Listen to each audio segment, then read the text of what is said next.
ए बाजे ए हजुरबा एकदम राम्रोसँग मन्त्र पढेर यो के अरे यो बाबु नानीको एकदम छुटकारा बनाइदिनु है जिन्दगीभरि चाहिँ मेलमिलाप रहोस् भनेर मेलमिलाप मैले भनिसकेको छु अहिले संकल्पमा बजाइदिसकेको छु पिरै अपरक यस्तो घिसाइ लगेर बाबु 100 जुनी ल बाजे अब पर्ख है ओ बाजे हजुर 100 जुनीसम्म प्रेम चाहिँ अमर रहोस् भन्नु सबै कुरा भइदिएको छ कुरो हो हो ल ठिक छ कोदार कोदार कस्मादार कामोदार कामै तत्ते हे अब देव शान्ति रन्तरि छगो तेरो राय सल्लाह के छ बेटा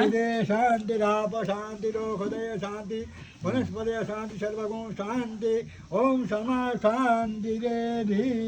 यतो यतो समीहते ततो नो अभयं तेरो राय सल्लाह के छ भन गुरु पदाभ्यो नमः हो सुदन ल तै भन्नु पर्ने भन्थे हजुर त्यसले भन्नु पर्यो कि त खुसी छस् होइन कृष्ण त खुसी छस् अब अनि बुहारी नानी खुसी हुनुहुन्छ होइन ल ठिक छ ल यति हो अब